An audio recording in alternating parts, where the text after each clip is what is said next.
প্রিয় দেশবাসী, শিশু কিশোর কিশোরী, তরুণ তরুণী, ছাত্রছাত্রী, বয়স্ক বৃদ্ধ, পুরুষ মহিলা সবাইকে সালাম জানাচ্ছি। আসসালামু আলাইকুম। শুরুতেই স্মরণ করছি মুক্তিযুদ্ধের লাখো লাখো শহীদ এবং গত জুলাই আগস্ট মাসে ফ্যাসিবাদের বিরুদ্ধে ছাত্র শ্রমিক জনতার অভ্যুত্থানে নিহত সকল শহীদকে। সবাইকে জানাচ্ছি আমার সশ্রদ্ধ সালাম ও গভীর শ্রদ্ধা। আরও স্মরণ করছি তাদের, ফ্যাসিবাদী শক্তির বিরুদ্ধে লড়াই করে যারা আহত হয়েছে, পঙ্গুত্ব বরণ করেছে, চোখের দৃষ্টি হারিয়েছে, যারা ৯ দফা নিয়ে দাঁড়িয়েছে, যারা ১ দফা নিয়ে দাঁড়িয়েছে, যারা দেশকে এক হিংস্র স্বৈরাচারের হাত থেকে বাঁচিয়েছে। কৃতজ্ঞ চিত্তে স্মরণ করছি আপনাদের ভাই বোনদের, আপনাদের সন্তানদের যারা এই বিপ্লবে অংশগ্রহণ করেছে। আমরা অন্তর্বর্তীকালীন সরকারের প্রথম ১০০ দিন অতিক্রম করলাম। আপনারা জানেন কি কঠিন এক পরিস্থিতিতে আমাদের দায়িত্ব গ্রহণ করতে হয়েছে। ছাত্র শ্রমিক জনতার অভূতপূর্ব গণ অভ্যুত্থানের পর ফ্যাসিস্ট সরকার প্রধান পালিয়ে গেলে দেশ সরকার শূন্য হয় সাময়িকভাবে। পুলিশ প্রশাসন এ সময় সম্পূর্ণ নিষ্ক্রিয় হয়ে পড়লে উদ্বেগজনক এক পরিস্থিতির সৃষ্টি হয়। স্বৈরশাসনে বিপর্যস্ত এই দেশকে আমাদের সবাইকে মিলে পুনর্গঠন করতে হচ্ছে। জুলাই আগস্ট বিপ্লবের পর আমরা এমন একটি দেশ হাতে পেয়েছি যার সর্বত্র ছিল বিশৃঙ্খলা। স্বৈরশাসন টিকিয়ে রাখতে আইনশৃঙ্খলা বাহিনীকে জনগণের মুখোমুখি দাঁড় করিয়ে দেওয়া হয়েছিল। বিপ্লব চলাকালে প্রায় ১৫০০ ছাত্র শ্রমিক জনতার শহীদী মৃত্যু হয়। আমাদের সরকার প্রতিটি মৃত্যুর তথ্য অত্যন্ত যত্নের সাথে জোগাড় করছে। এই বিপ্লবে আহত হয়েছে ১৯,৯৩১ জন। আহতদের জন্য ঢাকার ১৩টি হাসপাতাল সহ বিভিন্ন বিশেষায়িত হাসপাতালে চিকিৎসার ব্যবস্থা করা হয়েছে। প্রতিদিনই তালিকায় আরও নতুন নতুন শহীদের তথ্য যোগ হচ্ছে, যারা স্বৈরাচারের আক্রোশের শিকার হয়ে এই পৃথিবী ছেড়ে চলে গেছেন। প্রতিটি হত্যার বিচার আমরা করবই। জুলাই আগস্ট হত্যাকাণ্ডের বিচারের যে উদ্যোগ আমরা নিয়েছি তার কাজও বেশ ভালোভাবে এগিয়ে যাচ্ছে। পতিত স্বৈরাচার শেখ হাসিনাকেও আমরা ভারতের কাছ থেকে ফেরত চাইব। কেবল জুলাই আগস্ট হত্যাকাণ্ডই নয়, আমরা গত ১৫ বছরে সব অপকর্মের বিচার করব। অসংখ্য মানুষ গুম হয়েছে, খুন হয়েছে। এই সময় আমরা গুমের তদন্তে একটা কমিশন গঠন করেছি। কমিশন প্রধান আমাকে জানিয়েছেন অক্টোবর পর্যন্ত তারা ১৬০০ গুমের তথ্য পেয়েছেন। তাদের ধারণা এই সংখ্যা ৩৫০০ ছাড়িয়ে যাবে। অনেকেই কমিশনের কাছে গুমের অভিযোগ করতে ভয় পাচ্ছেন, এই ভেবে যে অভিযুক্ত ব্যক্তিদের দ্বারা তারা আবার আক্রান্ত হতে পারেন, ক্ষতিগ্রস্ত হতে পারেন। আমি আপনাদের আশ্বস্ত করতে চাই, আপনারা দ্বিধাহীন চিত্তে কমিশনকে আপনাদের অভিযোগ জানান। কারো সাধ্য নাই আপনাদের গায়ে আবার হাত দেয়। গুম কমিশনের সদস্যদের কাছে ভুক্তভোগীদের যে বিবরণ আমরা পেয়েছি তা অত্যন্ত মর্মান্তিক। জুলাই আগস্টের বিপ্লবের পর ছাত্রছাত্রীরা শহর বন্দরের দেয়ালে দেয়ালে তাদের মনের কথা লিখেছে। তাদেরও আগে যারা গুমের শিকার হয়েছে প্রতিটি গোপন আস্তানার দেয়ালে দেয়ালে তারা লিখে গেছেন তাদের কষ্টের মর্মস্পর্শী বিবরণ। তাদের এইসব কষ্টের কথা শুনে আমাদের হৃদয় কেঁপে উঠেছে। এসবের সঙ্গে জড়িতদের আমরা বিচারের কাঠগড়ায় দাঁড় করাবই। অভিযুক্ত যত শক্তিশালীই হোক, যে বাহিনীরই হোক, তাকে ছাড় দেওয়ার কোনো সুযোগ নেই। কেবল দেশে নয়, গুম, খুন ও জুলাই আগস্ট গণহত্যার সাথে জড়িতদের আমরা আন্তর্জাতিক আদালতেও বিচারের উদ্যোগ নিয়েছি। ইন্টারন্যাশনাল ক্রিমিনাল কোর্টের প্রধান কৌঁসুলি করিম খানের সঙ্গে আমার এই ব্যাপারে ইতিমধ্যে কথা হয়েছে। আইনশৃঙ্খলা রক্ষাকারী বাহিনীগুলোর কোনো সদস্য কিংবা অন্য কেউ যাতে হত্যা, গুমসহ এই ধরনের কোনো অপরাধে জড়িয়ে পড়তে না পারে, এই জন্য আমরা গুম বিরোধী আন্তর্জাতিক সনদে স্বাক্ষর করেছি। আপনারা দেখেছেন জাতিসংঘের আন্তর্জাতিক মানবাধিকার বিষয়ক হাই কমিশনার ফলকার তুর্ক সম্প্রতি বাংলাদেশ সফর করেছেন। জাতিসংঘ জুলাই আগস্ট হত্যাকাণ্ডের তদন্তে আমাদের সহযোগিতার হাত বাড়িয়ে দিয়েছেন। ডিসেম্বর প্রথম সপ্তাহে তারা আমাদেরকে তাদের রিপোর্ট হস্তান্তর করার প্রতিশ্রুতি দিয়েছে। অতীতের গুমের ঘটনাগুলো তদন্ত কাজেও আমরা নিয়মিত তাদের সঙ্গে যোগাযোগ রক্ষা করে চলেছি। মানবাধিকার রক্ষায় সহযোগিতা করতে ঢাকায় তারা তাদের জনবল বাড়ানোর প্রস্তাব দিয়েছে। আমরা এই প্রস্তাব গ্রহণ করেছি। প্রিয় দেশবাসী, আমি আগেও জানিয়েছি, আবারও জানাচ্ছি, গণ অভ্যুত্থানে সকল শহীদদের পরিবারকে পুনর্বাসন করা হবে। একজনও বাদ যাবে না। সকল আহত শিক্ষার্থী, শ্রমিক, জনতার চিকিৎসার সম্পূর্ণ ব্যয় সরকার বহন করবে। আহতদের দীর্ঘমেয়াদী এবং ব্যয়বহুল চিকিৎসা এবং শহীদদের পরিবারের দেখাশোনার জন্য স্বাস্থ্য মন্ত্রণালয়ের নেতৃত্বে একটি পূর্ণাঙ্গ তালিকা প্রস্তুত করা হয়েছে। প্রতিটি শহীদ পরিবারকে সরকারের পক্ষ থেকে 30 লক্ষ টাকা দেওয়া হচ্ছে। যারা বুলেটের আঘাতে তাদের দৃষ্টিশক্তি হারিয়েছেন, তাদের চিকিৎসার জন্য নেপাল থেকে কর্নিয়া আনার ব্যবস্থা করা হয়েছে এবং যাদের প্রয়োজন তাদেরকে সরকারের পক্ষ থেকে বিদেশে চিকিৎসার জন্য পাঠানো হচ্ছে। জুলাই অভ্যুত্থানের কোনো শহীদ এবং আহত ছাত্র, শ্রমিক চিকিৎসা সেবা এবং পুনর্বাসন পরিকল্পনা থেকে বাদ যাবে না। এটি অন্তর্বর্তীকালীন সরকারের অঙ্গীকার। এই গণ অভ্যুত্থানের শহীদের স্মৃতি ধরে রাখতে গঠিত জুলাই শহীদ স্মৃতি ফাউন্ডেশন বেশ পাকাপোক্তভাবে তাদের কাজ শুরু করেছে। এই ফাউন্ডেশনকে সরকার 100 কোটি টাকা অনুদান দিয়েছে। এছাড়াও জুলাই আগস্ট বিপ্লবে শহীদ পরিবারের পুনর্বাসন ও আহতদের সর্বোত্তম চিকিৎসা নিশ্চিত করার জন্য সমাজ কল্যাণ মন্ত্রণালয়ের পক্ষ থেকে $5 মিলিয়ন একটি বরাদ্দ প্রস্তাব অর্থনৈতিক সম্পর্ক বিভাগের মাধ্যমে বিশ্ব ব্যাংকে পাঠানো হয়েছে। পতিত স্বৈরাচার পুলিশকে দলীয় কর্মীর মতো ব্যবহার করেছে। বাধ্য হয়ে তাদের অনেকেই গণহত্যায় অংশ নিয়েছেন। খুবই স্বাভাবিক প্রতিক্রিয়া হিসেবে তারা জনরোষের শিকার হয়েছেন। এতে তাদের মনোবল অনেক কমে যায়। আমরা পুলিশের মনোবল ফিরিয়ে এনে তাদের আবার আইনশৃঙ্খলা রক্ষায় কাজে লাগানোর চেষ্টা করছি। এক্ষেত্রে অনেক দৃশ্যমান উন্নতিও হয়েছে। আইনশৃঙ্খলা রক্ষায় বাংলাদেশ সেনাবাহিনীকেও কিছু নির্বাহী ক্ষমতা দেওয়া হয়েছে, যা পরিস্থিতির দৃশ্যমান উন্নতিতে সহায়তা করেছে। আমি আপনাদের সবাইকে ধন্যবাদ জানাই। কঠিন এই সময়ে আপনারা সবাই অপরিসীম ধৈর্যের পরিচয় দিয়েছেন। ধন্যবাদ জানাই দেশের রাজনৈতিক দলের নেতৃবৃন্দকে। তারা তাদের কর্মীদের শান্ত থাকার আহ্বান জানিয়েছেন। প্রতিশোধ স্পৃহায় লিপ্ত হয়ে কেউ যাতে হানাহানিতে জড়িয়ে না পড়ে সেই আহ্বান জানিয়েছেন। আপনাদের সবাই এই আহ্বানে সাড়া দিয়েছেন। ফেসিবাদী শক্তি ভয় দেখিয়েছিল তারা ক্ষমতা ছাড়লে দেশে লাখ লাখ লোক মারা পড়বে। টানা 7 দিন পুলিশ প্রশাসন সম্পূর্ণ নিষ্ক্রিয়তা থাকার পরও ব্যাপক আকারে সহিংসতা এড়ানো গেছে। আমরা যখন দায়িত্ব গ্রহণ করি, বাংলাদেশ তখন সম্পূর্ণ অরক্ষিত একটা দেশ। এই সময় ধর্মীয় সংখ্যালঘুদের মধ্যে অহেতুক আতঙ্ক ছড়ানোর চেষ্টা করা হয়েছে। কয়েকটি ক্ষেত্রে তারা সহিংসতারও শিকার হয়েছেন। কিন্তু এটা নিয়ে যেসব প্রচারণা হয়েছে তা ছিল সম্পূর্ণ অতিরঞ্জিত। অল্প যে সমস্ত সহিংসতার ঘটনা ঘটেছে তার মূল কারণ ছিল রাজনৈতিক।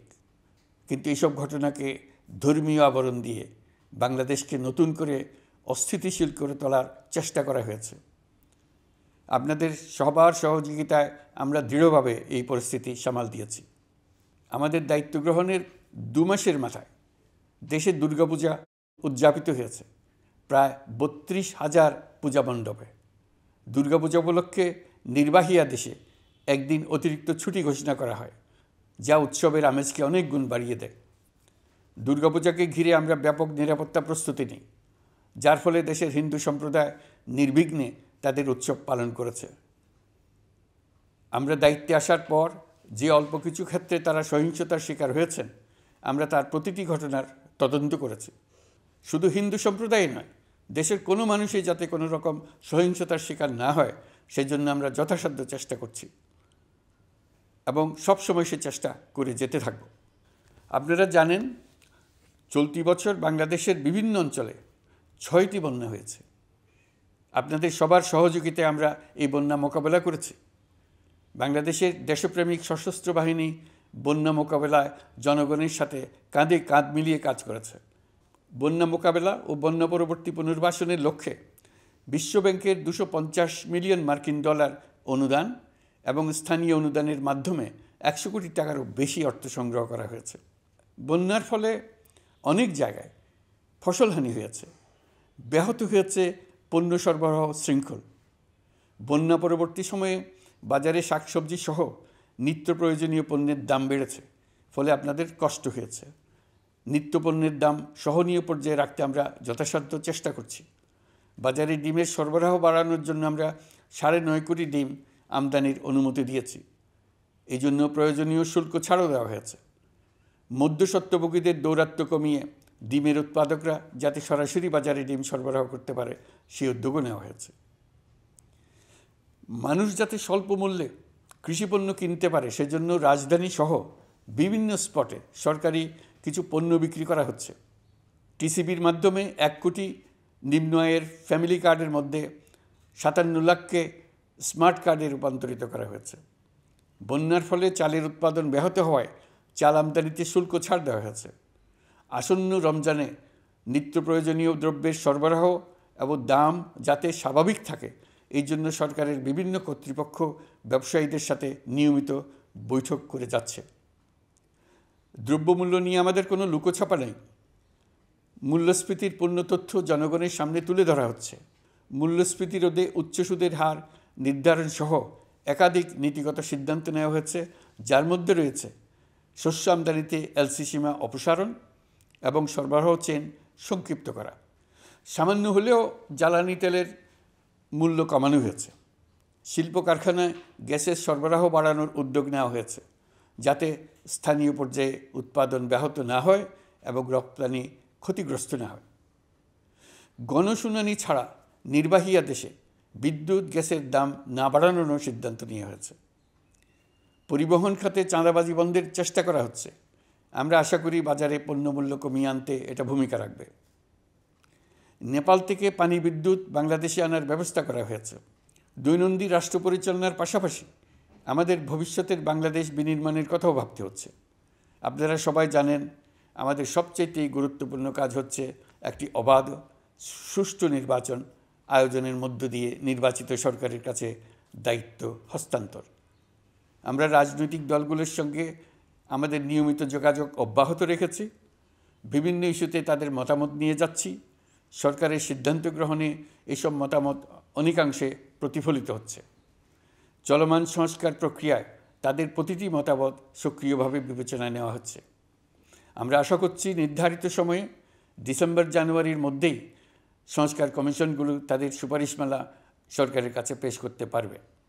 তাদের সুপারিশ নিয়ে আমরা রাজনৈতিক দলগুলোর সঙ্গে ক্রমাগতভাবে আলোচনায় বসব। সকলের ঐক্যমত্যের ভিত্তিতেই আমরা সংস্কার প্রস্তাব চূড়ান্ত করব।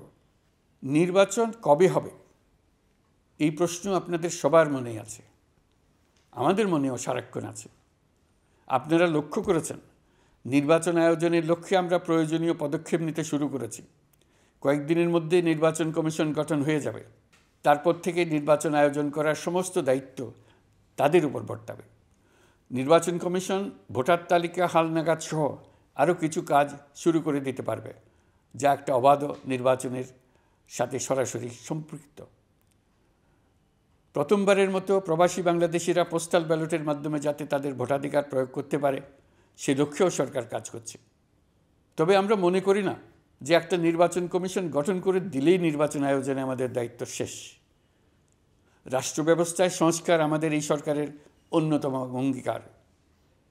আপনারাই আমাদেরকে এই ম্যান্ডেট দিয়েছেন। যেই 6টি সংস্কার কমিশন আমরা শুরুতে গঠন করেছিলাম তারা ইতিমধ্যে তাদের কার্যক্রম অনেক দূর এগিয়ে নিয়েছে। বিভিন্ন গণমাধ্যমে আপনারা তাদের কার্যক্রমের আপডেটও দেখছেন। কয়েকটি সংস্কার কমিশন ডিজিটাল প্ল্যাটফর্ম গঠন করেছে। আমার অনুরোধ আপনারা এই প্ল্যাটফর্মে উৎসাহ সহকারে আপনাদের মতামত জানাতে থাকুন। প্রথম 6টি সংস্কার কমিশনের মধ্যে একটি হলো নির্বাচন সংস্কার কমিশন।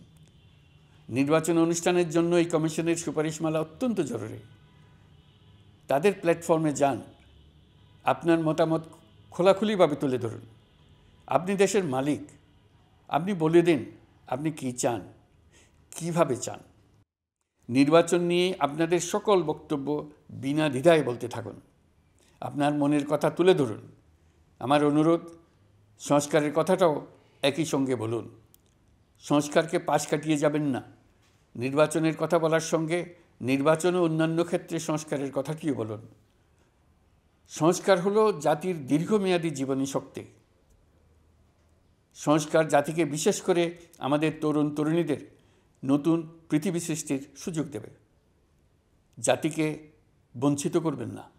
নির্বাচন আয়োজনে যে সংস্কার কমিশনের সুপারিশমালায় রাজনৈতিক দলসমূহ এবং দেশের সকল মানুষের মতামত অপরিহার্য, সেই কমিশন হলো সংবিধান সংস্কার কমিশন। এই সুপারিশমালার যে অংশ সকলের কাছে গ্রহণযোগ্য হবে তার ভিত্তিতে নির্বাচনী আইন সংশোধন করতে হবে। সমান্তরালভাবে ভোটার তালিকাও হালনাগাদ করার প্রক্রিয়া চলতে থাকবে। আমি নিশ্চিত নই সংস্কার প্রস্তাবসমূহ বাস্তবায়নের সুযোগ আমরা কতটুকু পাব। তবে আমি আপনাদের কথা দিচ্ছি, আপনারা সুযোগ দিলে প্রয়োজনীয় কিছু অত্যাবশ্যকীয় সংস্কার কাজ শেষ করেই আমরা আপনাদের কাঙ্ক্ষিত নির্বাচন আয়োজন করব। ততদিন পর্যন্ত আমি আপনাদের ধৈর্য ধারণ করার অনুরোধ করব। আমরা চাইব আমরা যেন এমন একটি নির্বাচন ব্যবস্থা সৃষ্টি করতে পারি যা যুগ যুগ ধরে অনুসরণ করা যাবে। এর ফলে সাংবৎসরিক রাজনৈতিক সংকট থেকে আমাদের দেশ রক্ষা পাবে। এই জন্য প্রয়োজনীয় সময়টুকু আমি আপনাদের কাছ থেকে চেয়ে নিচ্ছি। নির্বাচনী সংস্কারের সিদ্ধান্ত হয়ে গেলে খুব দ্রুত আপনারা নির্বাচনের রোডম্যাপও পেয়ে যাবেন। অন্তর্বর্তী সরকার সৃষ্টি হয়েছে রাজনীতিকে নীতির কাঠামোয় আনার জন্য এবং রাজনীতির জন্য নতুন পরিবেশ সৃষ্টির নিবিড় আকাঙ্ক্ষা থেকে। এই আকাঙ্ক্ষা পূরণ করা থেকে জাতিকে বঞ্চিত করবেন না। নির্বাচনের ট্রেন যাত্রা শুরু করেছে, এটা আর থামবে না। কিন্তু যেতে যেতে আমাদের অনেকগুলো কাজ সেরে ফেলতে হবে। এই ট্রেন শেষ স্টেশনে কখন পৌঁছবে সেটা নির্ভর করবে কত তাড়াতাড়ি আমরা তার জন্য রেল লাইনগুলো বসিয়ে দিতে পারি, আর তা হবে রাজনৈতিক দলসমূহের ঐক্যমত্যের মাধ্যমে। ইতিমধ্যে অন্যান্য সংস্কার কমিশনের সুপারিশমালা নিয়ে আলাপ চলতে থাকবে। নির্বাচন ছাড়াও আরও গুরুত্বপূর্ণ সংস্কার করার ব্যাপারে ঐক্যমত গঠনের জন্য অতিরিক্ত সময় প্রয়োজন হতে পারে। দেশবাসীর কাছে, বিশেষ করে রাজনৈতিক দলগুলির কাছে আমরা ক্রমাগতভাবে প্রশ্ন তুলতে থাকব, কী কী সংস্কার নির্বাচনের আগে আপনারা করে নিতে চান। নির্বাচনের আয়োজন চলাকালীন কিছু সংস্কার হতে পারে। সংস্কারের জন্য নির্বাচনকে কয়েক মাস বিলম্বিতও করা যেতে পারে। আমরা দুদিন পরে চলে যাব, কিন্তু আমাদের মাধ্যমে জাতির জন্য যে ঐতিহাসিক সুযোগ সৃষ্টি হলো, সেই সুযোগটা যেন কোনো রকমেই হাতছাড়া করে না দিই, এটার ব্যাপারে দৃঢ় থাকার জন্য আমি দলমত, নারী পুরুষ, ধর্ম, তরুণ, বৃদ্ধ, ছাত্র, ব্যবসায়ী, শ্রমিক, কৃষক নির্বিশেষে সবার কাছে আহ্বান জানাচ্ছি। আশা করি আপনারা আমার এই আবেদন গ্রহণ করবেন। দেশে সংগঠিত অন্যান্য অপরাধের বিচার প্রক্রিয়া ত্বরান্বিত করার জন্য দেশের বিভিন্ন জেলায় সহস্রাধিক প্রসিকিউটর নিয়োগ দেওয়া হয়েছে। হাইকোর্টে ইতিমধ্যে নিয়োগ দেওয়া হয়েছে 23 জন নতুন বিচারক।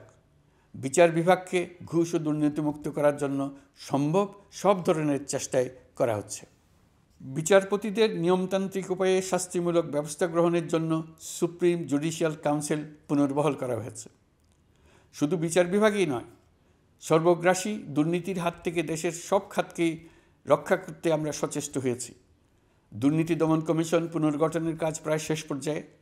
দুর্নীতি ও অর্থ পাচারে অভিযুক্ত প্রভাবশালী 150 ব্যক্তির তালিকা তৈরি এবং 79 জনের বিরুদ্ধে অনুসন্ধান শুরু হয়েছে।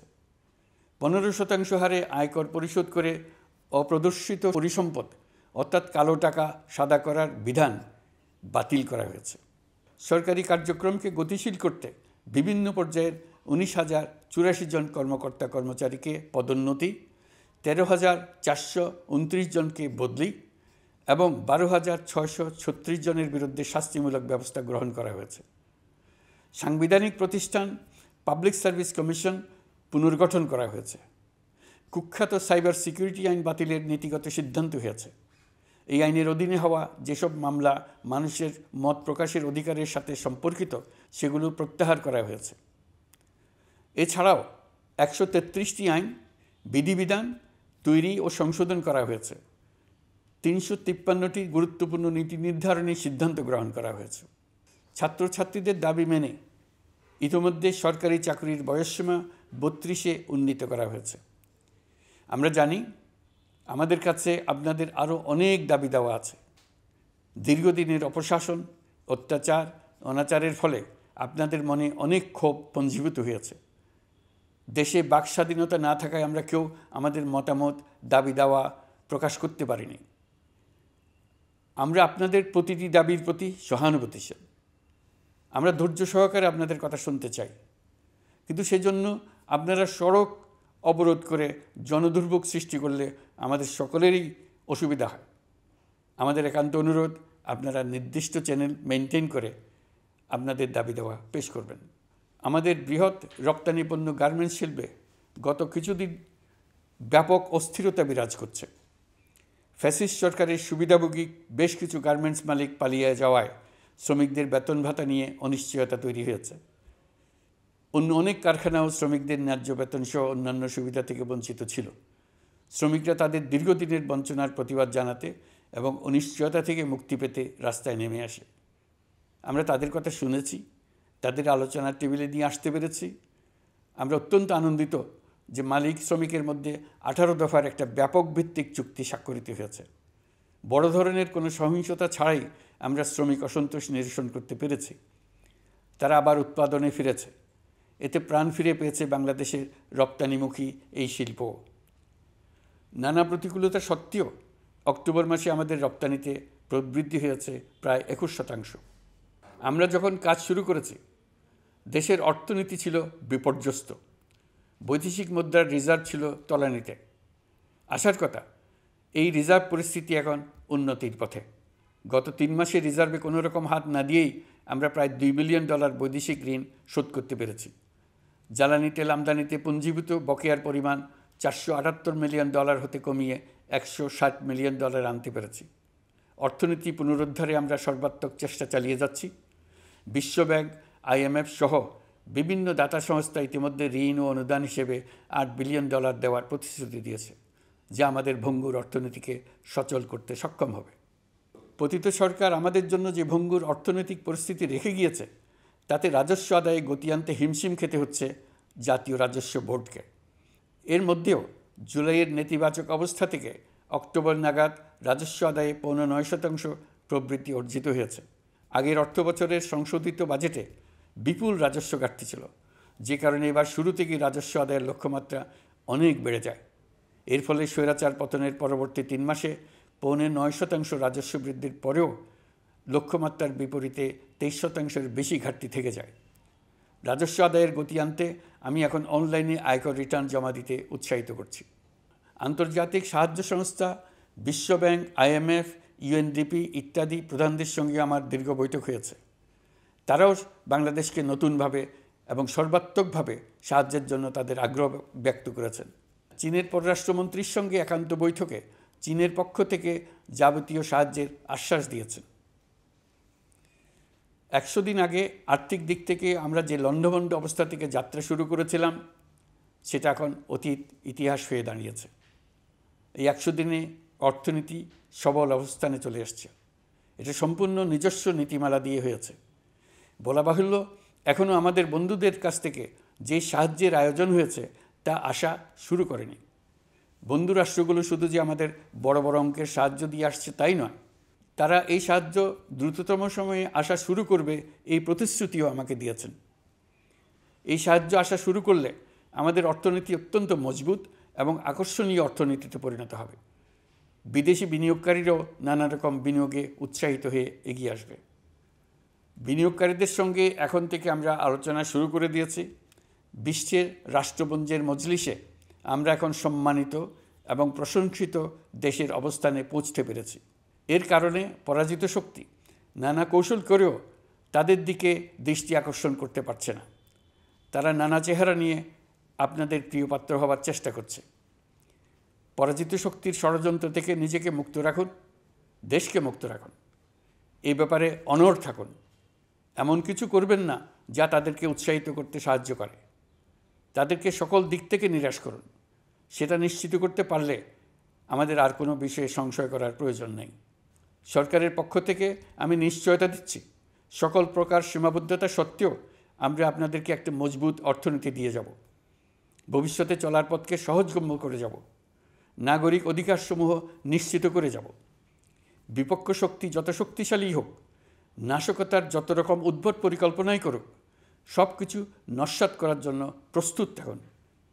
এবার যে মুক্তি আমরা অর্জন করেছি তা আমাদের কাছ থেকে কেউ যেন ছিনিয়ে নিতে না পারে, তার জন্য সর্বমুহূর্তে প্রস্তুত থাকুন।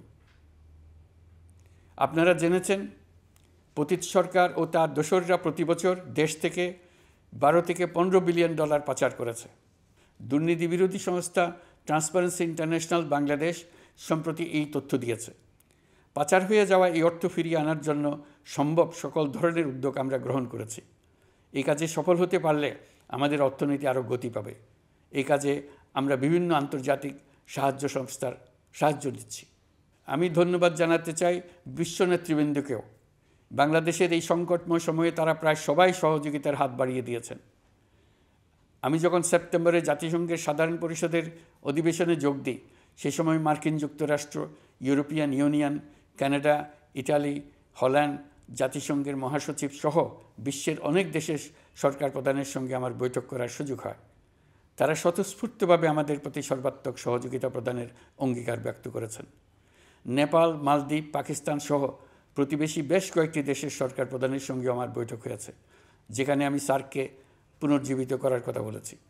দেশে ফিরে আসার পর এসব দেশের রাষ্ট্রদূতগণ যারা ঢাকায় আছেন স্বতঃপ্রবৃত্ত হয়ে আমার সঙ্গে দেখা করে তাদের সরকার প্রধানদের অঙ্গীকার পুনর্ব্যক্ত করে গেছেন। তারা সম্পূর্ণ নতুনভাবে আমাদের জন্য সহায়তার নতুন ছক তৈরি করার কাজ শুরু করেছেন। যেসব রাষ্ট্রদূত দিল্লিতে অফিস করেন তারা দিল্লি থেকে এসে দেখা করে গেছেন। ইউরোপিয়ান ইউনিয়নের 20 দেশের 20 জন রাষ্ট্রদূত দিল্লিতে থাকেন, 7 দেশের 7 রাষ্ট্রদূত ঢাকায় আছেন। দিল্লি থেকে একসঙ্গে 20 জন রাষ্ট্রদূত সহ মোট 27 রাষ্ট্রদূত সমবেতভাবে আমার সঙ্গে বৈঠক করার জন্য আগামী কয়েকদিনের মধ্যে ঢাকায় আসছেন। আগে কখনো ইউরোপিয়ান ইউনিয়নের 27 জন রাষ্ট্রদূত একত্র হয়ে সরকারের সঙ্গে আলোচনায় বসেনি। দিল্লি থেকে এই বিশাল সংখ্যক রাষ্ট্রদূত একসঙ্গে বৈঠক করার জন্য কোনো দিন আসেনি। এবার এই কাজটি করার পেছনে আছে ইউরোপিয়ান ইউনিয়নের সমর্থন প্রকাশ করা এবং অর্থনৈতিক ক্ষেত্রে উচ্চ পর্যায়ের সহযোগিতা গড়ে তোলা। ইতিমধ্যে আমার সঙ্গে দেখা করেছেন সৌদি আরব, সংযুক্ত আরব আমিরাত, ব্রাজিল, তুরস্ক, রাশিয়া, ফিনল্যান্ড, সিঙ্গাপুর, লিবিয়া সহ অনেক দেশের রাষ্ট্রদূত।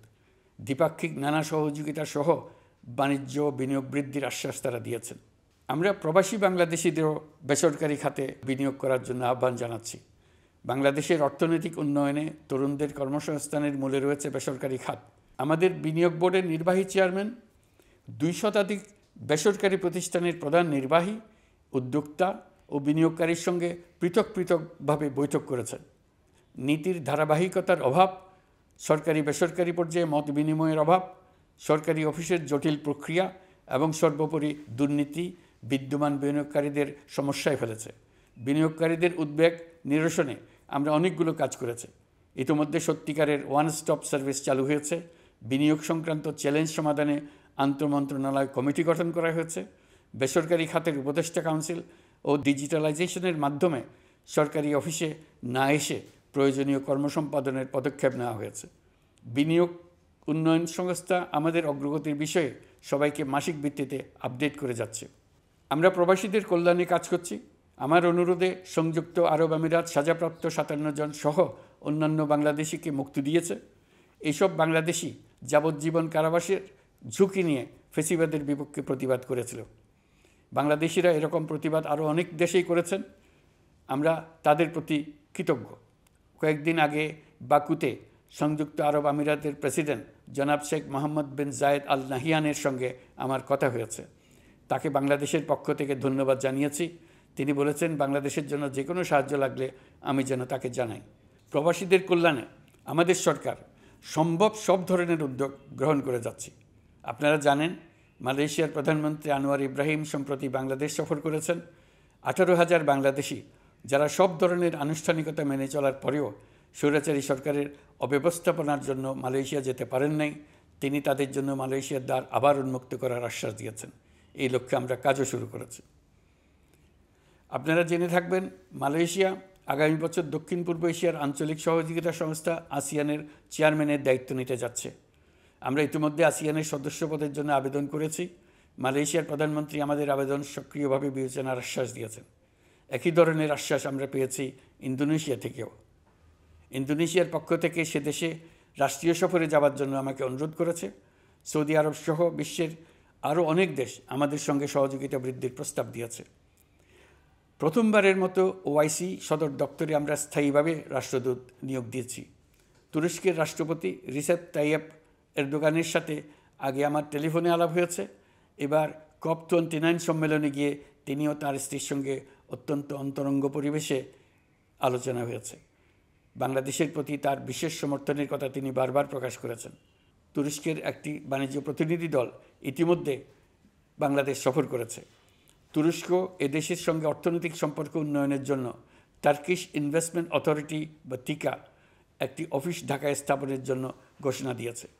এর মাধ্যমে তুরস্কের বিনিয়োগ ও বাণিজ্য বৃদ্ধির উদ্যোগ নেওয়া হবে। এ উদ্দেশ্যে চলতি মাসে একটি উচ্চ ক্ষমতা সম্পন্ন দল তুরস্ক থেকে বাংলাদেশে আসছেন।